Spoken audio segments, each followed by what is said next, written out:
Hey, it's Doug Sandler from The Nice Guys. If you want to learn how to build a team, work with your team, have better communication within your team, grow the culture so it is amazing within your organization, the Trident package is for you. For companies who have the highest commitment to improving their culture and their leadership, it's the Trident package. Go to thetridentapproach.com/programs. Prior to starting any team building program that's done through the Trident approach, they have an in-depth face-to-face discussion with senior leadership to understand the culture, the values, and the principles, and the direction of each and every organization that they work with. The tridentapproach.com/programs. Check out all the information right there on their website. And if you want to take a moment and listen to the episode with Diego Ugolde, just recently we had that episode. Just go to theniceguyesonbusiness.com and search for Trident package. Thanks again for participating. Looking forward to getting your feedback on the Trident package, thetridentapproach.com/programs. Here's what you can look forward to on this episode of The Nice Guys on Business. What would they need to be like? What would these potential customers need to be like for them to be very likely to think that you can help them? So that it won't take a lot of effort from you to make them believe that you can help them in some very meaningful way. What would have to be true about them for it to be as easy as possible for them to believe you can help them? If you can answer that, that's usually, if you've already done it, great, you're very, very unusual. But usually answering that question can start to sort of change the perspective to be much more specific. Oh yeah, I know who I am. I'm a dude playing a dude disguised as the nice guys on business. Go from where you are now to where you could be. Get expert tips to grow your business, to be more productive and more efficient, whether you're trying to build influence, grow your community, or make it rain. Best-selling author of Nice Guys Finish First, Doug Sandler, can lead the way. The Nice Guys on Business is produced by Turnkey Podcast Productions. Now, here's your host, Doug Sandler. Nice Guy community. Now, today might seem a little bit self-serving, but believe me, there is going to be a lesson on the other side of this, because Strick and I, if there's one thing that we have learned over the last 7 years of working together and the last 4 years of running Turnkey Podcasts, is that we certainly don't know everything when it comes to marketing. As a matter of fact, we probably know less about marketing. Our guest today, Peter Sandeen, has probably forgotten more than we have ever learned. So Peter is often called the marketer's marketer because more than half of his clients are marketing experts. Now, if you're ready to make a difference when it comes to your messaging and your funnels, today you're in the right place. If you want to make a big impact with your message, today is a good message for you to hear as well. Small improvements can actually have a huge impact. And sometimes it's hard to read the label when you're inside the box looking at your marketing and not knowing what the hell is going on. And today I'm going to learn a few lessons also. Let's step out of the box and give you some great tools to get noticed. Peter, welcome to the Nice Guys on Business podcast. Glad to be here. Thank you. Hey, I'm happy to have you here, man. And I know from a marketing perspective, you know, there are so many people that will listen to this and they want to get too deep and too complex. And sometimes it's the simplicity that really makes for great marketing. So before we get into the marketing side of things, to become a marketer's marketer is often a huge challenge. I mean, you're under a microscope of epic proportions. So share a little of your story. And then I want to come back and explain some action items that actually my audience can take to actually begin this simple move to improving their marketing?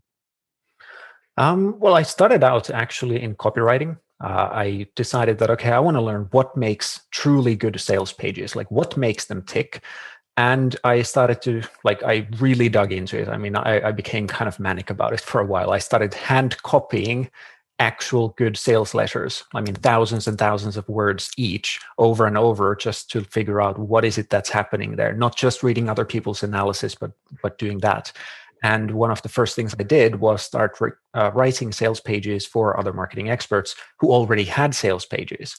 And the point was that they will test mine against their old one. If mine beats theirs, then I get paid. And I only lost one.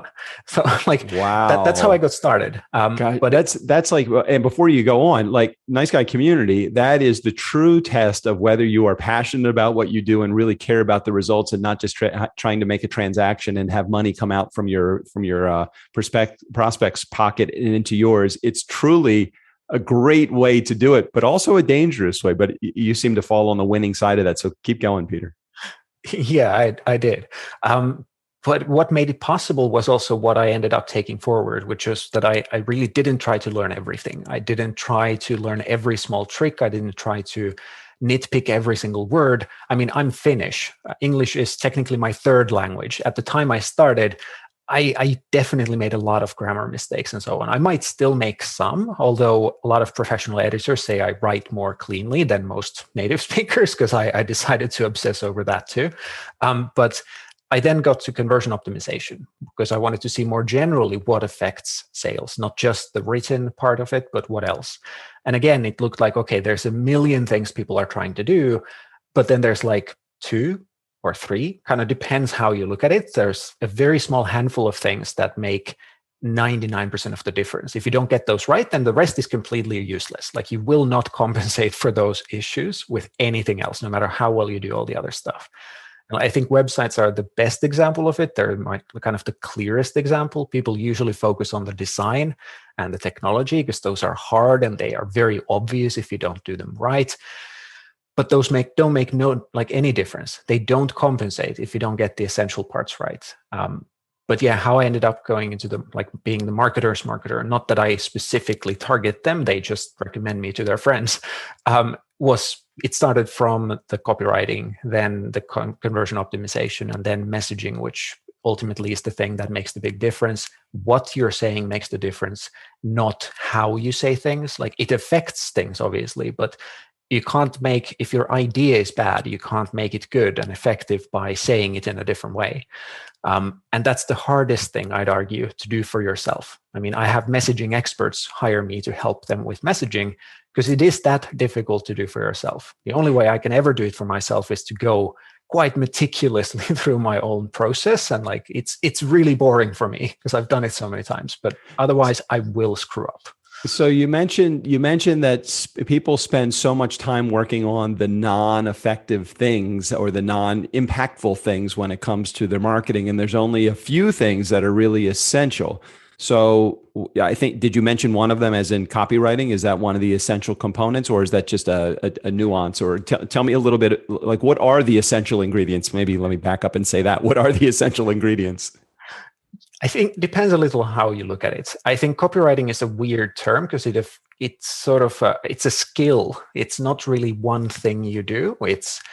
You need to know messaging. You need to understand how to present offers and package offers and create offers. You need to understand a lot of things for copywriting to work. So it's kind of weird. It's not something you do as a single thing, but rather it's a skill. Anyway, it's a little difficult, but I think what are the most essential things underneath everything else is the message. So that's one thing. But the first thing I usually talk about is the target customer. So who are you actually trying to talk to? And people will think that, well, I've done 100 different exercises about that. Surely I don't have to think about it anymore. I'd argue you probably should, because there's two very different types of ways of categorizing a target customer. There's the very common way, which is mainly focused on how you would pick them out of a crowd. So how do you recognize who they are? And obviously you need that. I'm not saying it's not necessary, just that it's only one half of the coin. The other half is not how we see them, but how do they see us? Even if they look the same to us. So if 1,000 people, they sort of look like the same to us, they might still have very different perspectives to what we do and what we can offer them. And if they have very different perspectives, they're gonna respond to completely different marketing. You cannot realistically create a single message that would be compelling to all of them. So if you're trying to hit all of them, you're probably going to miss everyone. So instead of just thinking about the target customer based on the typical, what sort of company is it, or where do they live, what sort of hobbies they have, what's their job title, industry, whatever, you also have to look at the demographics and go way deeper into those than what people usually think of. The typical exercises are 3 questions, what are they afraid of? What do they want? You need to go way, way, way deeper into it and define the target customer based on that. It's very interesting because I always talk about, getting to know your mom, your market, your offer, and your message as a part of growing any podcast also. And is it okay if I use Turnkey Podcast, my company, as kind of an example here? because we looked at it and we said, okay, our market, it's anybody that wants to launch a podcast. So let's just think about that for a second. Who would that be? It could be early stage entrepreneurs. It could be late stage business growers that want to get their message out and create influence. It could be companies that are out there. And we started to, through trial and error, discover who our ideal market is. And we discovered it wasn't that brand new, struggling to make their first $10,000 a year entrepreneur. It was actually an established company that was out there. The challenge was, now that we know who our ideal market is like, okay, well, where do we find them and how do we actually attract them with the right message? And so you're spot on, and getting to understand who your market is before any of the other things actually, you can't design an offer around a market that you don't know. And you can't design an offer around, you can't create messaging around an offer that you don't have or a market that you don't know, because you don't know what to say. So I love the way that you're talking about your market is an ideal component. And without Nice Guy Community, without knowing who they are, you're going to find yourself lost. So is there a trick or two or three or four to even determining who your market is, Peter? Yes. I mean, there's probably 50. So it's not one single thing. But as a quick one thing that can help, as a single simple question, what would they need to be like? What would these potential customers need to be like for them to be very likely to think that you can help them? So that it won't take a lot of effort from you to make them believe that you can help them in some very meaningful way. What would have to be true about them for it to be as easy as possible for them to believe you can help them? If you can answer that, that's usually, if you've already done it, great, you're very, very unusual. But usually answering that question can start to sort of change the perspective to be much more specific, to thinking about it from the perspective of, how do they see this? Not, and obviously you've done this in more detail, but it's not just certain stage entrepreneurs. They have specific goals, not all of the goals, but specific goals. And they have certain expectations and fears and worries and assumptions, beliefs, and all of that related to podcasts, related to the goals you help them achieve, related to the problems they have, and so on. When you have narrowed all of that down, then questions like, well, where do you find them, start to become relatively easy. And I know it sounds really unintuitive, but it does become much easier. But yeah, like that's one question. What would need to be true about them so that it would be as easy as possible for them to believe that you can help them in a meaningful way? All right. So before we get on to the second component of making sure that you actually have a plan put together and you're in the early stages of understanding what it is that your market is going to want, just know that if you are someone that's out there listening to this message that Peter is sharing, and that I have been sharing probably for the last 6+ years of 1,200 episodes of our show, it's not that anybody that has a checkbook and has money in the account can become a client of yours, even if they are interested. I don't want you to just make a transaction. I want you to fill your client list with not only prospects that are highly qualified to buy what you have, but that you actually know that they are an ideal candidate. Because the challenge oftentimes we have is that when you start just taking money from someone because you have a good sales approach or you have a good relationship building skill, they're not going to be successful just because they've written you a check. They have to do the work, and your product, it has to be aligned with what they are looking for to potentially solve their problem. All right. So getting to know your market is one of them. What's another thing that we need to do? Yeah. So the second part of this sort of foundational triangle is the offer. And people easily sort of mistake that to mean the product or service they sell. The product or service you sell is just a part of the offer. The offer is everything that is included. So it's the price, the guarantees, how you deliver it, how people use it, how much support they get, what sort of bonuses there are, all of those things, and potentially many more. That creates the entire offer. The offer also it's kind of even hazy for me, like depending on the context, you can think of it as, is it the product you sell or the outcomes it provides? I'd argue it's both. And you have to figure out, well, how do you even word all of that so that it becomes super easy for people to understand? And we're not even getting to messaging yet. It just has to be something where the offer overall is super clear. This is what you get. It's clear why it works. People can easily believe it works. It's easy enough for them to do compared to what you're offering. I mean, if you're offering something that should be easy, then it should be easy. If it's something obviously difficult, then it can require a lot of work, but it should make sense overall. I mean, there's a million things that go into it, and we could break that down into the essential parts of what makes a good offer, or what makes what I call an enticing offer. But that's the second part. First is, who do you sell to? And the second is, well, what do you offer them?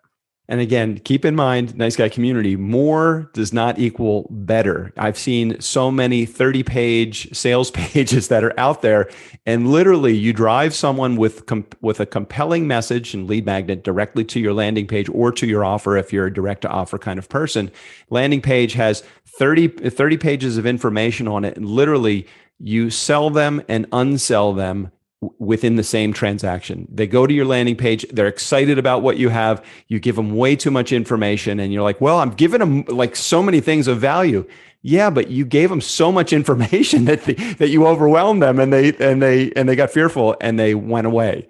So know that sometimes the best, let's call it sales page, the best sales page could possibly be a really abridged, very simple, very short. We discovered when we went from having a literal 25-page sales page at the end of one of our webinars to a single page, here's the 7 bullet points that you're going to get. We converted many more people in that masterclass that we actually had. So I love what you're saying about having an offer that makes sense. Also, the other side of it too is the deliverable. I oftentimes think that's the product, but everything that surrounds that deliverable, like you said, the platform in which you deliver it, the community that you put, the accountability that you provide, while those aren't necessarily parts of your product, that is absolutely a part of your offer. And if you're leaving that out, then you're short selling what you have. You're not selling features and benefits. You're selling the idea of you're solving a problem that your market has, and it's got to be the right market too. So again, this is like one of those subjects that it's so fascinating to me because there are so many ways to do it wrong, and there's not that many ways to do it right, but you got to do it right in order to convert, or you're just going to be somebody that's got a great idea with very little conversion. And oftentimes those are the entrepreneurs that come and go out of business in literally 90 days. And I hate that for people. Yeah. No, I mean, there's a lot I could say about offers. I mean, I have an entire workshop about it, so like I'm happy to talk about it. But as a quick thing, offers, like few things about what you said. One is that, as you pointed out, more isn't necessarily better. And that's very true with the offers themselves. There's a lot of people, especially in our industry, that like who put, I don't know, they're selling what they call $1,000 course, for example, and then they put $20,000 worth of bonuses on top. I mean, it can work. It certainly can work. I'm not saying that, but it has downsides. A lot of people will look at it like, that makes no sense. Why am I paying $1,000 if this is supposedly worth 20,000?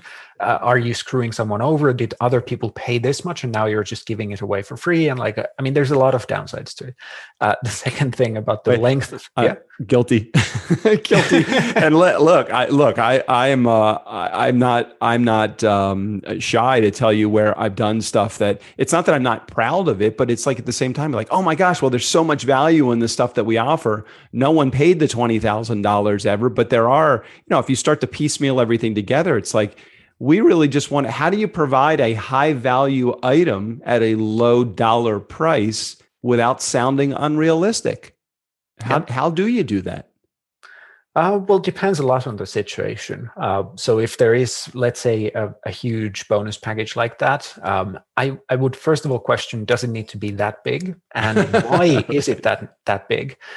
So how I look at bonuses, for example, is that you add bonuses to get rid of objections. So if people would have an objection to buying something, then bonuses are one way of getting around it. So as an example, if you sell, let's say, an online course on something, and you know that, well, people have an objection, which is, well, I don't know how to do the thing that I need to do before getting to this course. Well, then you have a bonus that goes through how to do that thing, and you get rid of the objection. I mean, I'm simplifying, obviously. No, but I that's get how it. look at it. It's kind of like one of the bonuses that we had is to eliminate the idea of needing royalty-free music and searching for that. We provided that as a bonus. In order to Yep. eliminate the idea of needing equipment and buying equipment, we provided a list. And then for the fast action takers, we actually gave them the equipment as a part of it also. Those seem to be high value, extremely essential. I loved what you said.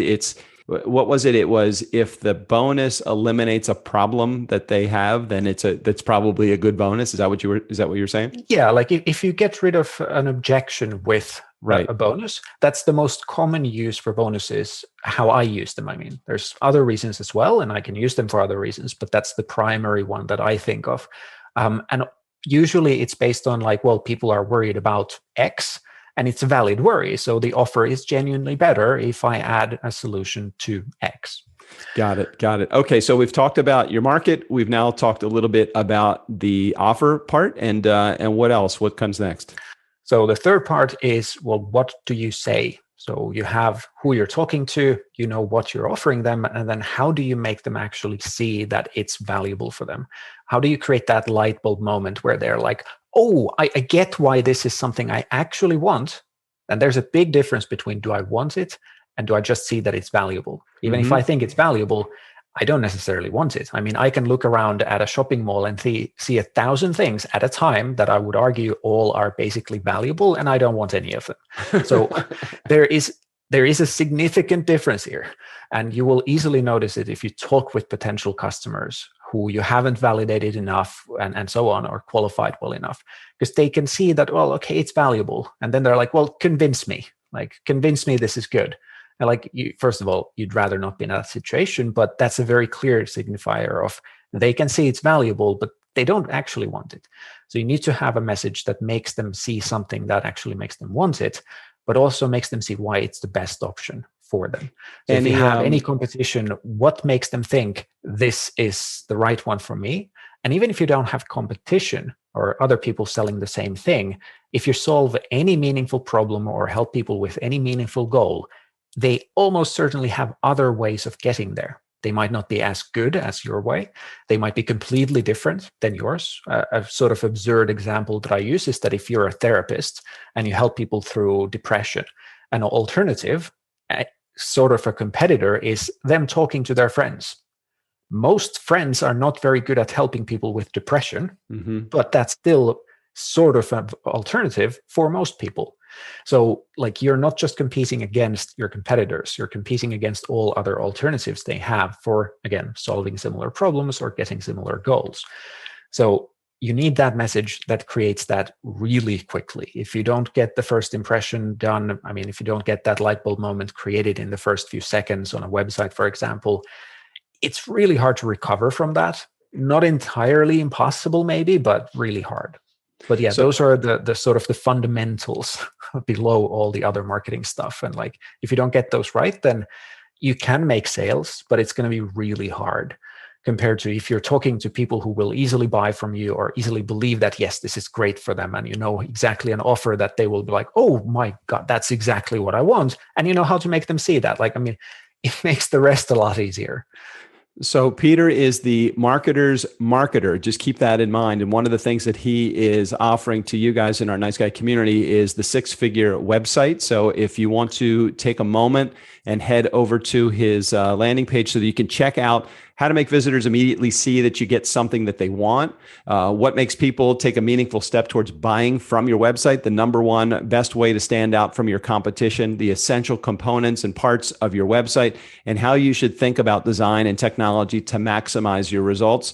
All of those are in a free training that Peter is offering to you guys in our community just by going to sixfigurewebsite.com.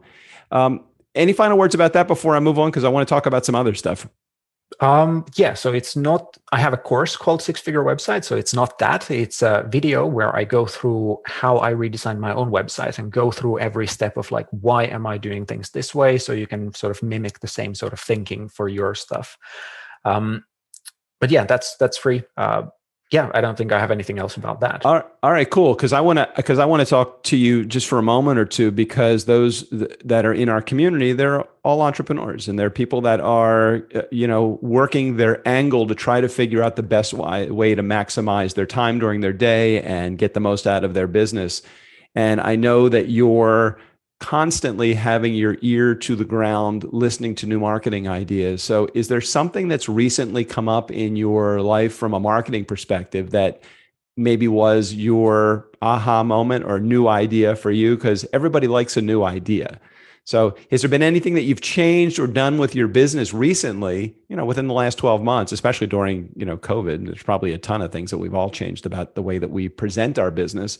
But anything from a marketing perspective you think would be valuable to share with our community that you've recently learned? I don't know if recently learned, but I think recently have actually started doing something about it. And COVID was a big prompt for me. So for years and years, I've been primarily doing coaching and consulting, and COVID was finally the thing that gave me sort of free time enough to also start building online courses. And I'm not saying that as well, everyone should build online courses. A lot of people shouldn't. Even a lot of people who do probably shouldn't. And I say shouldn't because they won't like the problems they will have to solve. How I look at business is, well, first of all, if you're not having fun, I think you're doing it wrong. I mean, honestly, sure, some people are in business for other reasons. I'm in business because I get to do things I enjoy doing, and I get to help people with things I'm passionate about, and I'm really, for whatever reason, good at. But I think it's you should be having fun. You should enjoy it. And a lot of people start a business without really, first of all, thinking or being able to understand what is it going to be like, even if they get to the goals they have. So for me, one of the goals was that I don't need to work a whole lot every day. And for years, I did it so that I worked 1 or 2 hours a day on average, had a 6-figure business, running everything alone. So you can do pretty well without crazy amount of time. And that was coaching and consulting services. But there were still some things that I wanted to change, and just looking at it really seriously, what sort of things do I want from the business, and how can I build it to that point? From much more strategic point of view, not well, I heard of this new tactic, I'll try that. I've never been the guy who's well, here's the latest shiny object, go buy it.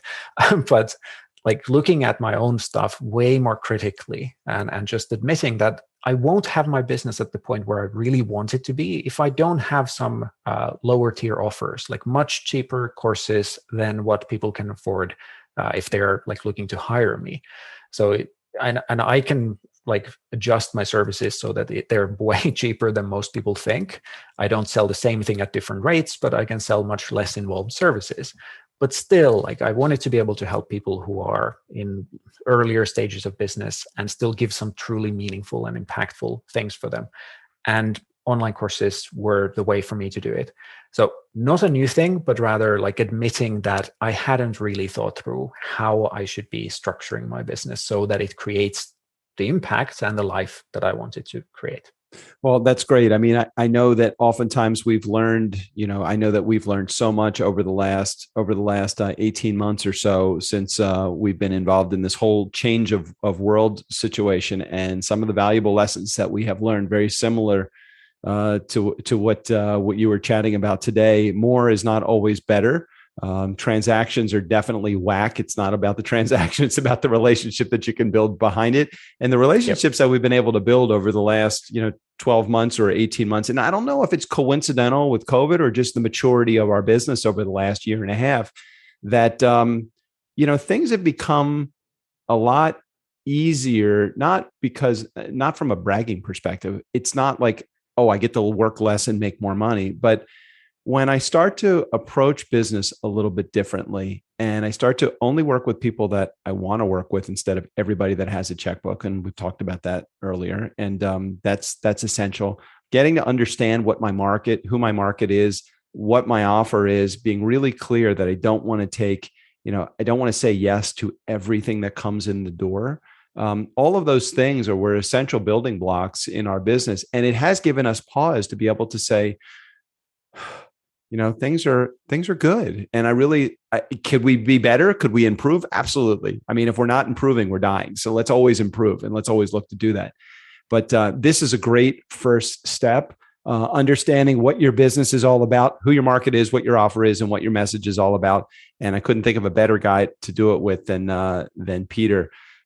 Wise words of advice as we wrap up, Peter, to those in our community, maybe an action item, something that they could do like today in order to make that first step towards getting to know their market, offer, and message even more clearly. Well, I gave some tips about that, but I think I'm going to do slightly unconventional suggestion. So I talk about marketing essentialism, and I think a good step towards that is to think of what is one thing that you do often that you could just stop, and it won't have a significant impact on your business. You can probably come up with 10, but start with just one. The easy pickings are usually things like something about social media or something about like some aspect of something you do. But like start looking at everything in marketing from that perspective. What can you stop doing rather than what can you add to it? Because you're going to run out of time really quickly. And if it doesn't help if you do 1,000 things really poorly, you're not going to get results with any of them. If you do 5 things really well, you're going to have a very good business. So most people should do fewer things. And this even is with marketing experts.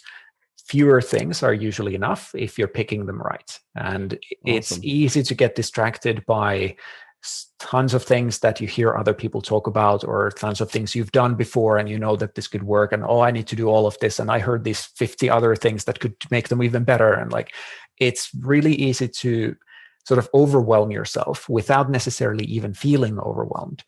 And it doesn't matter if you're a beginner or an expert, it's the same exact stuff that makes the difference. So instead of another thing for you to do, like just start from thinking of something you don't have to do. Yeah, it's going to have a bigger impact most likely than one random tidbits I can give you here. No, that's great. And that's great advice. And I try to share with my community as they start to talk about where they want to promote their podcast, when they just launch a podcast and they're like, hey, do I need to be on LinkedIn and Facebook and Instagram and Snapchat, or is Snapchat even still a thing? And or all of the places where Twitter, where do they need to be? And I would say you go where your market is. Don't go to 17 places if your market is in 2 places, hoping to pick up stuff from the other 15. Focus on the stuff that you're good at in those 2 places. Like I know for me, I don't want to do anything in LinkedIn. I've never felt good about it. I don't really feel like maybe my market is there, maybe a little bit. I have never been there. Maybe I could gravitate and head over there. Facebook, Instagram, definitely 2 places where I know my market is, and I know that's where I can pick up more listeners to my podcast and more clients for my business. So that's the stuff I focus on. I love that advice. So do less, not more. Very befitting of the theme that we've chatted about today. Peter, man, I so appreciate you being here, and thank you for sharing your message with our community. And again, Nice Guy community, if you go to sixfigurewebsite.com or just follow the link in the show notes, you can have access to Peter's program for sure. Peter, thanks for being here on the Nice Guys today. Glad to be here. Nice Guy community, never underestimate the power of nice. Again, special thanks to our guest, Peter Sandeen. All of his information, including access to his website and his programs, will be right there in the show notes. Steve O'Brien, go ahead and take us out of here. For Doug, Strickland, the Nice Guys on Business podcast, I'm Steve O'Brien. 130 plus episodes and still no residual check. Nice. Actually, not nice.